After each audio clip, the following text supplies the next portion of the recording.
Hello, my name is Mike. Today I'm going to tell you what to do with green chili when you bring it home. Welcome to my kitchen. This is Green Chili 101. Okay, I'm going to give you just a quick lesson here on buying your chilies. I bought these today early this morning here at H-E-B, and they were delivered nice and fresh from Hatch. They look really good this year. It's the middle of August and the chilies are just looking great. When you pick up your chilies, you're going to want to see kind of a waxy look to them. What you're looking for is to make sure they've got that waxy look. They smell fresh. You don't see any liquid or water on the surfaces of them, and no wilt. You don't want to see any wrinkling on the chilies. That'll ensure that you have a nice fresh chili. I've got here about a dozen of them. As you can see, there's 12 chilies here today, and it should yield about a half a pound. Generally, when you bring your chili home, you can expect that if you buy 1 pound of chili, it's going to yield about a half a pound by the time you cut your stems off and you de-seed it and get the skins off of it. And we want to get the stems and the seeds out of there because we can't digest these. The skin you can't digest, and there's a few different ways to do that. I'm going to show you a few, 3 or 4 different ways today that you can just very easily prepare your chilies. A couple of things to think of before you start is a little bit of safety. This is a bit of a hot chemical, and it's not the hottest of chilies, but it will talk to you. So you want to make sure you're wearing something over your eyes. And people use a lot of different techniques. I just like the basic glove. You can get a good pair of rubber gloves just at any cooking store, and you need to start using them. Be careful what you touch, and make sure you have a separate cloth or paper towel to wash your hands in between. Don't touch your eyes and obvious other places. Be very careful what you touch. This will be nice and safe. Now start by getting your peppers, and we'll go and get a nice sharp object to poke them with. I like to use just a standard little meat fork or anything. And we want to take each one of the chili peppers and poke them. Just get a hole inside of them so that when they do expand a little bit, they're not exploding in your oven. A couple of words about where you cook these. A lot of people cook these in their oven, and that's fine. And you can cook them in your small little countertop oven. That'll roast real well if you have just a few of them. But you need to be aware that when you do this, sometimes they do explode and it'll splatter the seeds and the meat a little bit inside of it, so you'll have a bit of a cleanup. This is why a lot of people like to do this outside. Okay, a nice quick method. This works really well if you just want to do 1 or 2 chilies. All we really need is some flame. So all I do is I've got a bit of a flame going on my gas burner here.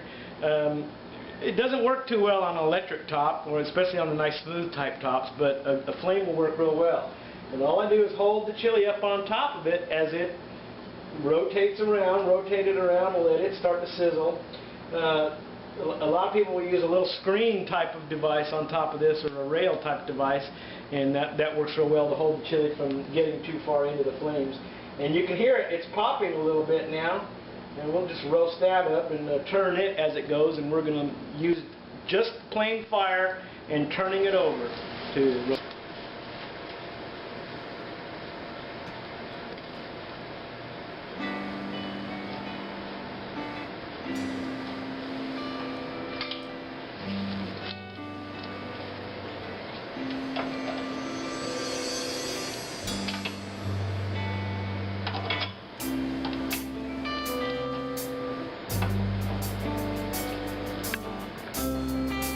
Again, don't be too concerned if it gets charred up. It's good for it. We want to blister it real good. And what we don't want to do is burn inside and start cooking it too much. We just want to blister the outside. And that's getting just about right there, as you can see. Looking pretty good. And I wish we had smell-o-vision, because the smell in here is just awesome. This brings the neighbors around, and they really want to know what's cooking. So you can tell it's fall. Okay, another popular method, and it works very well, is your basic charcoal grill. Charcoals do an excellent job. It's a nice even heat. These small grills, you can do a small batch at a time and rotate it off. It's really easy to do. it costs a little more money because you're burning the charcoal to do it, and not everybody has both kinds of grills. I prefer the propane on the top of the grill, so we're going to do that method here next. Here what I have is my favorite device, probably for all types of cooking in my outdoor kitchen. It's my trusty propane grill. It has a couple of different burners.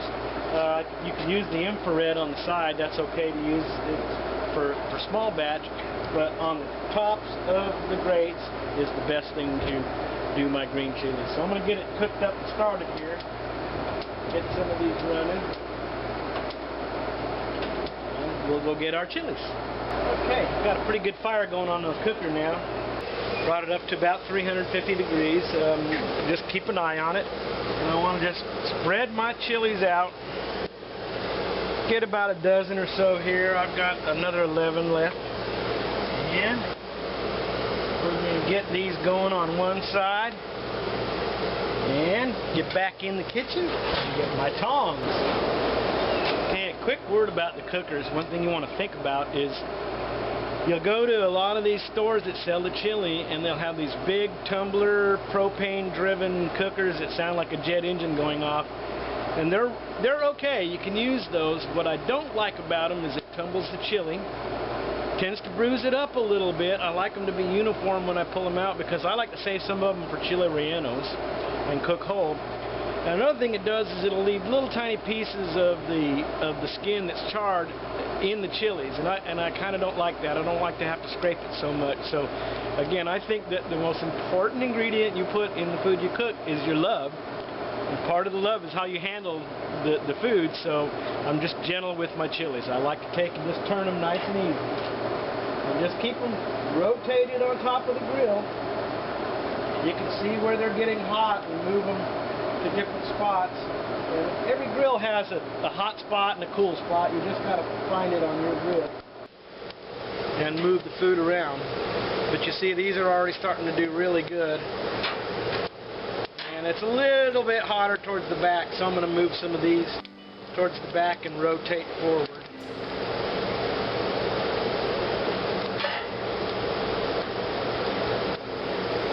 And again, just keep an eye on it. That's all we're doing is watching. Well, I wish we had smell-o-vision because the odor out here is beautiful. This is what attracts the neighbors. In fact, you want to attract attention on a Saturday afternoon, come outside and roast chili. You won't believe the reaction you'll get. It's coming around really nice. About 5 minutes into it now, and just keeping a good eye on them. Looking really nice. Another thing I've done is I've switched over to my heat gloves. It's my preferred method. I like to show you the tongs because it's a nice, safe method, but you will find that at some point you'll just want to be grabbing them and moving them by hand where you want them. As you see, I've got some that are starting to be just about ready to pull to the side. I got one little hot spot right here, so I'm taking advantage of my hot spot. And I want to kind of just get rid of all the green. I'm looking to get this char look all the way around. Slowly rotate them in and out until I get that, and it's not going to be too much longer.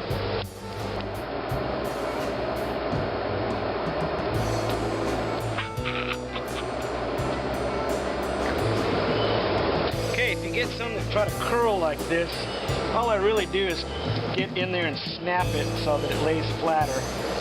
You know, it's real pliable by this point, so you're able to move it around where you want it. Pretty easy to manage. Be careful you don't put too much or more than you can handle at once. Sometimes filling up your grill is not a good idea. I like to keep a hot side and a cool side and just keep reloading it. Okay, so we get them to this point, and what we're going to do is get them off. So I want to pick them off, use a tray. Whatever you brought with you would be good. I like a flat aluminum tray or a steel tray. Something you can carry it on that's solid and won't buckle in. I'll get my grill turned off here. And we'll go inside and show you how to peel it. Okay, so now I've got my chilies inside.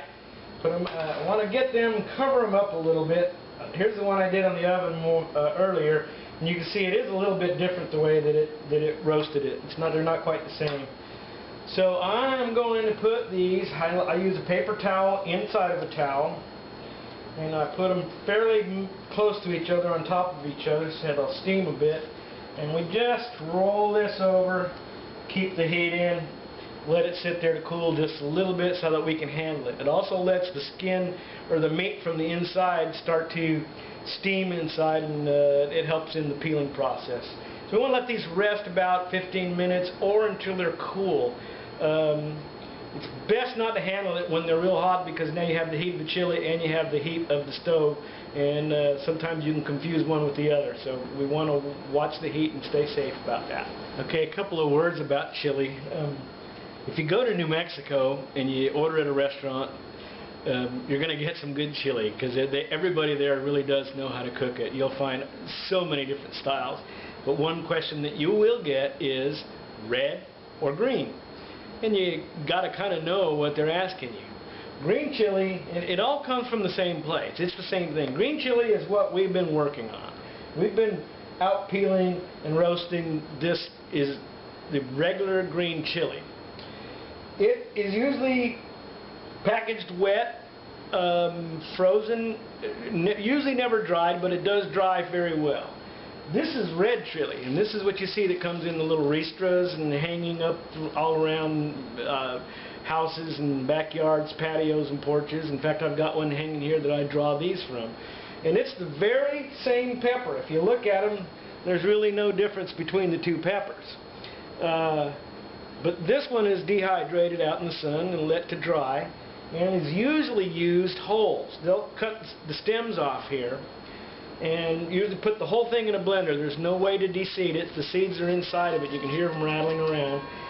Generally is hotter because it's keeping the seed pod and the vein that comes in around the skin, and that's where a lot of the flavor is held, and that's also where the heat is held. So the heat lives with the flavor in a chili. And I'm going to start to peel one of these now so that you can see what I'm talking about. But when you hear red or green, red chili is just a dried version, dehydrated version of green chili. It generally, if it comes from the same plant, it's going to be a little bit hotter because it's just not trimmed out. So now you know the difference. Now I'm going to glove up again here, and again, make sure you use these. Don't be tempted to start reaching in there and grabbing and touching them too much without washing your hands in between, because it will talk to you, and again, maybe a day later something under your fingernail gets in your eye and it's going to really be bad. So you've got to be careful. Rehydrating it makes it active again. So I'm going to get a chili, and I like to keep a paring knife nearby. People do it differently. What we want to do is just start kind of grabbing at the char, if you'll notice, and I can start peeling away down this chili pod to where what I'm really doing is I'm stripping the skin right off of it. It comes off fairly easy, and you'll find that if you didn't let it cook too long, you get a really good clean process out of it. Now, I like to save the whole chilies once in a while for chili rellenos, so I will take this whole piece right here and simply bag it up just like that. And these are nice because they fit in a pan. You don't have to do much to them.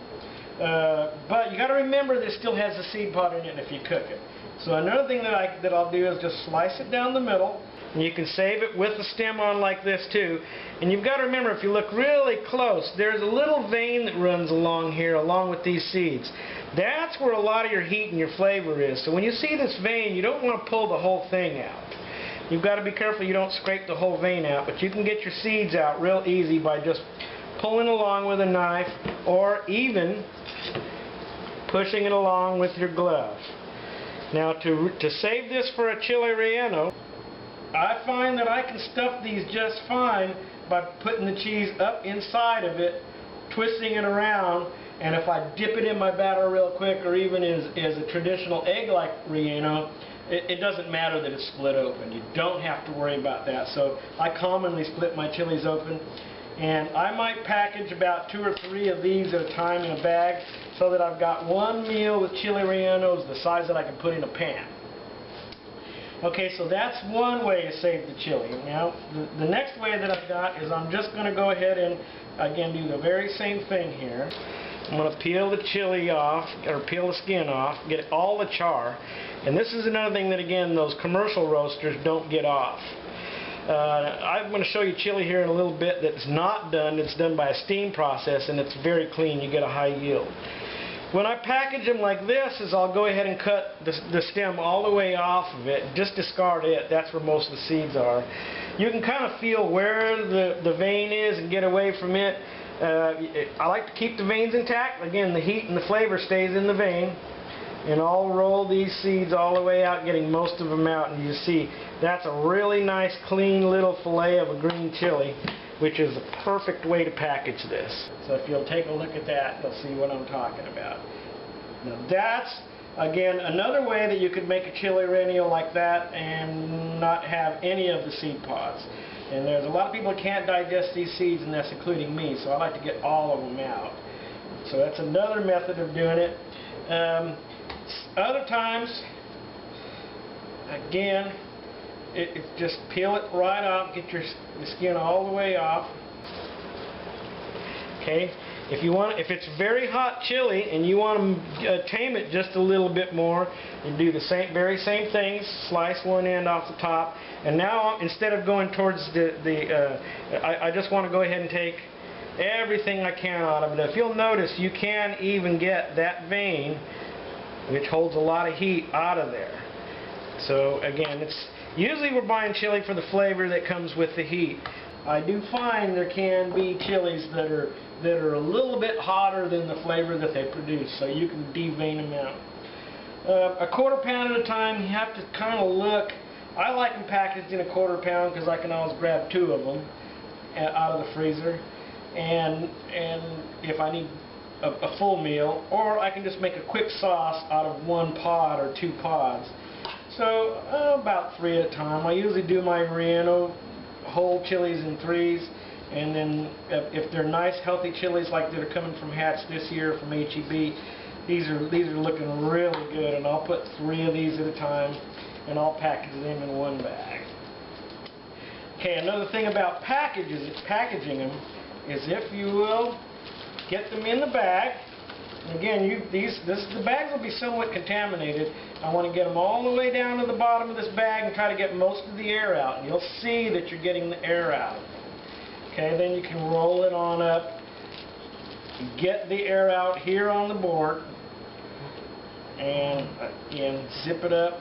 And at this point, it'll go to the next step to another person or even you, where you can go ahead and rinse these off. So again, a full relleno. Let me add another one to this bag that's ready to go.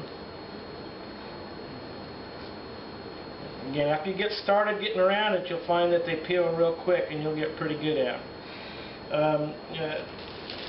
I'll get 2 of these in here, do the very same thing. Squeeze my air out of it.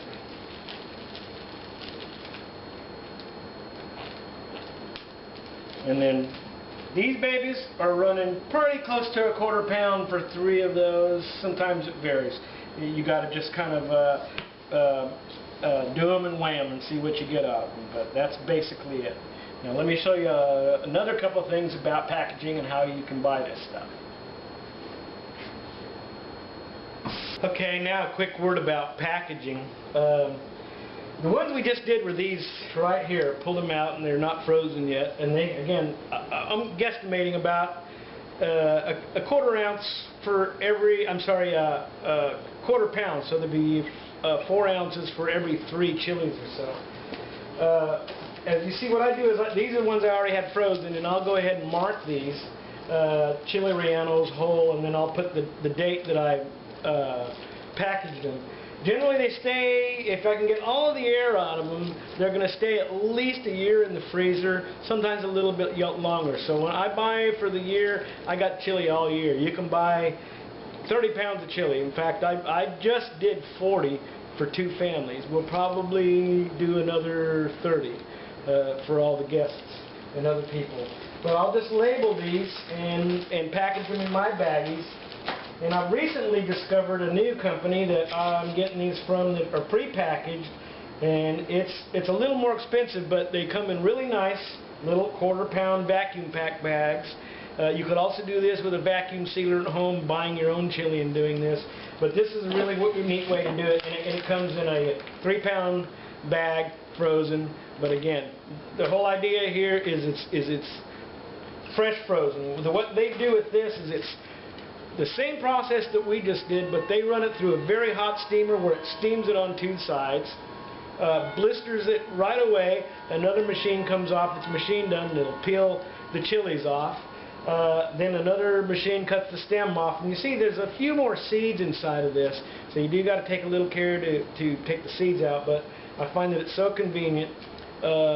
This is running me about $4 a pound to $5 a pound to get this to Texas from New Mexico. Where you can go to H-E-B and buy this right now for $1.50 a pound and do it yourself.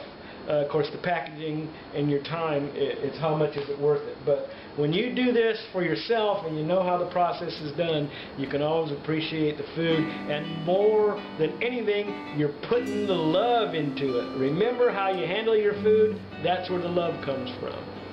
Thanks for watching. This is Mike, Green Chile 101.